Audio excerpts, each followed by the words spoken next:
Good evening, everyone. Hope you all are doing well. Sorry, couldn't upload video yesterday due to some personal difficulty. Today, I am going to address you on the topic of chapter proceedings. Now, let's know first what is chapter proceedings and under which provision of law it comes. Chapter proceeding is defined in Chapter 8 of the Code of Criminal Procedure 1973, under which the police magistrate can obtain a bond from a person of seeking good behavior to a period which will extend up to 3 years. This chapter 8 deals with the security for maintaining peace for good behavior, means the security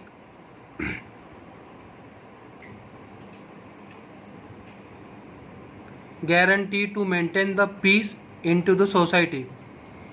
In simple language, guarantee to maintain the peace. This chapter 8 is of preventive nature. This provides preventive justice, means it stops commission of an offense, and to stop that commission of an offense, the said authority directs to execute security deposit like cash, bond or surety in nature, as if once the offense is committed, there are other proceedings which has to be initiated, like registration of FIR, complaint to a magistrate, and read before the Honorable High Court, and other appropriate remedies before the appropriate forums. Here the offense has not been committed, so there is likelihood, there are chances of commission of an offense by a person in future. So from that point of time, this proceeding of chapter cases starts. Now let's understand certain terms used in the said chapter, like security, guarantee, bond. And now if we take the word security in its simple language, it's a kind of guarantee. If any magistrate or court receives an information of a person convicted is likely to commit an offense, or there are chances in future that she may commit an offense. We will come to the said offenses in the next coming sections. Which are the said offenses? There are chances of commission of an cognizable offenses.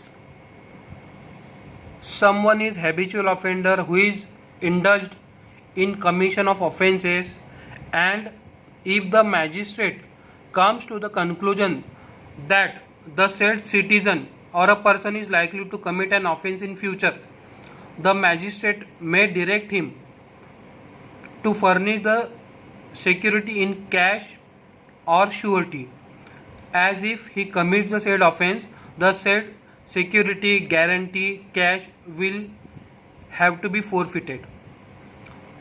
The security is of two types. It is a type of bond of cash as per the entire satisfaction of the said magistrate, which differs as per the nature of the offense, and the second is with surety or without surety. Now the surety means a third party who will be standing as a guarantor for the said person who is likely to commit an offense. The said surety who will give a guarantee and promise to a magistrate that the said accused person will not commit any offense, and if he commits the offense as well as breach public peace and tranquility, the said person will be liable to furnish a certain amount of the bond to the magistrate, and if fails to do so, he is liable to pay for breaching the said promise. Now let's understand section 106. It states as if the court of sessions or a magistrate of the first class convicts any person in any offences mentioned in subsection 2 of the said offence of the said section. Now let's see those offences mentioned in section 2 of the section, where the magistrate comes to the conclusion that the person has only abated the said offence. Hence the court will take the security guarantee from the said person so that he breach the public peace. So the magistrate can direct him to execute a bond along with surety or without surety, and the validity of the said bond may extend to 3 years. The offences in which the magistrate is going to convict the said person, in which he has only abated the said offences are mentioned in subsection 2 of the said section. The offences mentioned in the chapter 8 which are punishable in Indian Penal Code, but in that section 153, 153A, 153B and section 154 are not included, and the offences which consist criminal intimidation, assault, criminal force or related to breach of peace. Let us assume for a moment, if there is an appeal filed against the said order of changing the bond, and in appeal if the judgment is reversed, the conviction has to be set aside. In that case, the bond which has been executed by the accused or a person will become void, and this appellate court will have the same powers of magistrate, or the court which has the revisional powers against the said proceedings, which will be exercising the same powers. This is section 106. Now let's go to section 107, and thereafter we will differentiate between section 106 and 107. The section 107 deals with the security for keeping peace in other cases. Now let's see what we learned from section 106. Sessions court or the magistrate means judicial officers, means we are talking about judiciary. We further learned that they are punishing, convicting the guilty person, accused. Now in this section 107 there is no punishment. Here there is likelihood, there are chances of commission of an offence. The person is likely to breach the peace. In this section there is only likelihood that the person will breach peace. In section 106, why they are taking security? Because the conduct of the said person in past is of criminal in nature. Hence the security is taken. But in section 107, magistrate feels that the person is likely to breach peace. Accordingly, he receives the information regarding the same. So the executive magistrate will send a show cause notice to the said person stating why the said person should not be directed to furnish a bond under the said section. Further, while defending, if he fails to satisfy the magistrate will direct the said person to furnish the bond. But here the validity of the said bond will be up to 1 year. There is possibility that in the jurisdiction of the said magistrate there are chances of commission of an offence, or if the said person is in the jurisdiction of the said magistrate can take action and cognizance, and that will be his jurisdiction of the said magistrate. Now let's come to section 108. It is defined as when an executive magistrate receives information that there is within his local jurisdiction any person who within or without such jurisdiction, either orally or in writing or in any other manner, intentionally disseminates, or attempts to disseminate or abets the dissemination of 1. Any matter the publication of which is punishable under section 124A or section 153A or section 153B or section 295A of the Indian Penal Code, or 2. Any matter concerning a judge acting or purporting to act in the discharge of his official duties which amounts to criminal intimidation or defamation under the Indian Penal Code.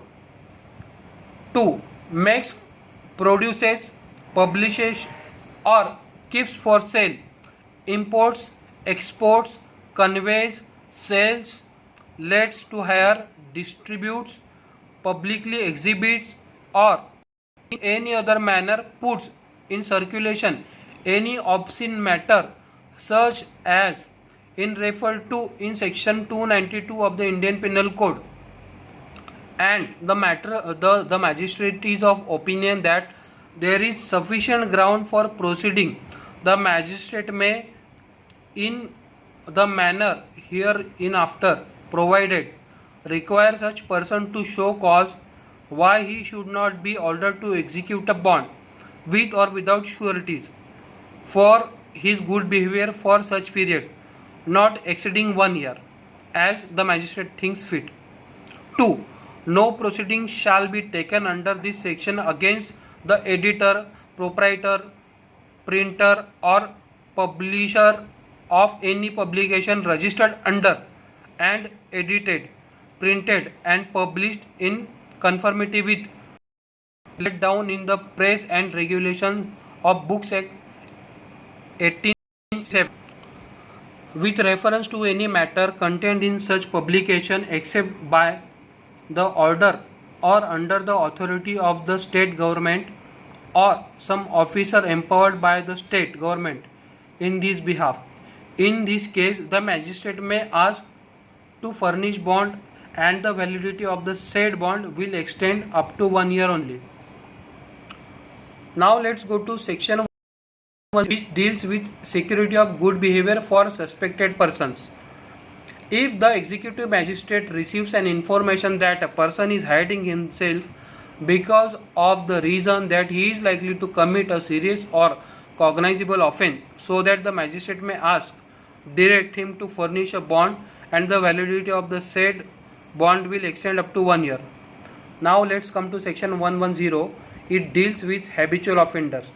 The offences mentioned in section 110 like theft, dacoity, housebreaking, or is indulged in buying the stolen property, kidnapping, abduction, or is doing mischief, breach of peace, food adulteration, FERA, drugs and cosmetic, in respect of acts pertaining to the Foreigner, Essential Commodities Act, Untouchability Act, Customs Act, or the offences wherein there is act of adulteration or is of desperate kind of or of dangerous kind, as well as any person committing an offence under section 489 or is abetting the said offence, and hence the magistrate may ask to furnish bond. Here there is no provision of surety. The accused has to furnish bond with surety only, and the validity of the said bond will be up to 3 years because the offences mentioned here are serious in nature. Now let's go to section 111, order to be made. When a magistrate acting under section 107, 108, 109, 110 deems it necessary to require any person to show cause under such section, he shall make an order in writing setting forth the substance of the information received, the amount of the bond to be executed, the term for which it is to be forced, and the number, character and class of sureties, if any required. The remedies available for to challenge the chapter proceeding is before the concerned authority, that is executive magistrate. If the magistrate passes an adverse order, the remedy is to challenge the same order is before the Court of Sessions. If the Court of Sessions rejects, then before the Honorable High Court. If the Honorable High Court rejects, then before the Honorable Supreme Court. Now, what else if any person pending the inquiry fails to furnish the bonds? The authority, executive magistrate, may take the said person into the custody for the inquiry for a period of 6 months and not exceeding that, because the inquiry period extends up to 6 months only. Now I'll come to landmark judgments on chapter proceedings.